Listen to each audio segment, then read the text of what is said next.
বাংলাদেশ ব্যাংকের গভর্নরের সাথে দেখা করতে আইএমএফ এর প্রতিনিধি দল বাংলাদেশ ব্যাংকে আছে। এ বিষয়ে আরো খবর নিয়ে আমাদের সাথে যুক্ত হচ্ছেন সহকর্মী অনুপ অধিকারী তরুণ।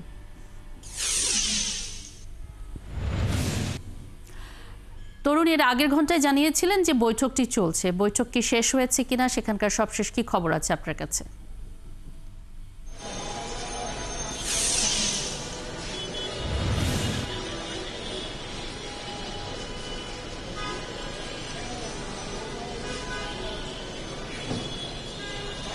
নিরুপাজান তিথি, আমরা যতটুকু জেনেছি মোটামুটি বৈঠক শেষ হতে বেলা 2:30 পর্যন্ত বাজবে এবং 2:30টার পরে আইএমএফ এর যে প্রতিনিধি দল তারা কিন্তু কথা বলেন না গণমাধ্যমের সাথে।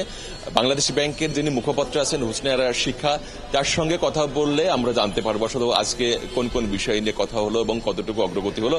তবে মূলত তারা যে আপনি যেটি জানেন যে 3 বিলিয়ন মার্কিন ডলার যে অতিরিক্ত ঋণ চেয়েছে সেই ঋণটা কিভাবে তারা দিবে, তাদের যে শর্তগুলো দিয়েছে সেই শর্তগুলো বাংলাদেশ ব্যাংক পূরণ করতে পারবে কিনা সেই বিষয়গুলো মূলত তারা জোর দিচ্ছে এবং বাংলাদেশ ব্যাংকের বিভিন্ন শাখার সাথেও তারা কথা বলছেন সেই শাখাগুলো কিভাবে পরিচালিত হয় এবং আপনি জানেন যে ভঙ্গুর ব্যাংকিং কাঠামো কিভাবে দাঁড় করাবেন গভর্নর এবং কি কি পদক্ষেপ নেবেন।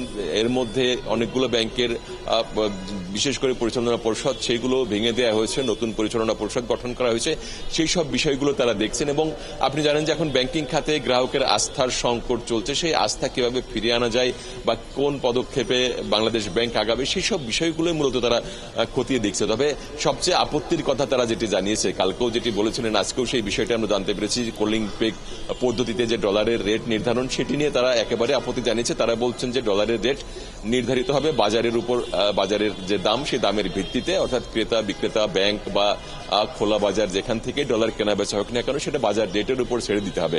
এবং তারা বেশ আপত্তি জানিয়েছে যে আমাদের যে বৈদেশিক মুদ্রার যে রিজার্ভ সেটা 24 বিলিয়ন মার্কিন ডলার এই মুহূর্তে থাকার কথা ছিল, সেটি এখন এই মুহূর্তে আছে 19.47 বিলিয়ন মার্কিন ডলার। সেই সব বিষয়টা তারা একটা আপত্তি জানিয়েছেন যে এই যে কমটা সেই কমটা তারা বলছেন যে একটু বেশি করতে। এর পাশাপাশি আমরা যেটা জেনেছি আইএমএফ এর প্রতিনিধি দল তারা এনবিআর এর সাথে বৈঠক করবে। আপনি জানেন যে ঘাটতি বাজেটে একটা বৃহৎ টাকা এনবিআর পূরণ করে, সেই এনবিআর এবার কিভাবে সেই ঘাটতি টাকাটা উঠাবে।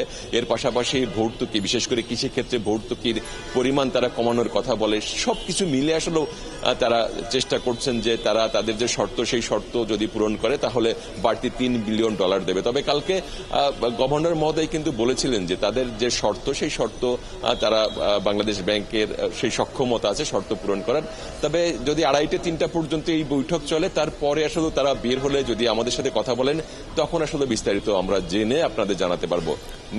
ধন্যবাদ। সঙ্গেই থাকবেন। অনুপ অধিকারী তরুণ যুক্ত ছিলেন আমাদের সঙ্গে। বাংলাদেশ ব্যাংকে আইএমএফ এর প্রতিনিধি দল এসেছে, গভর্নরের সাথে বৈঠক চলছে সে বিষয়ে জানাচ্ছিলেন।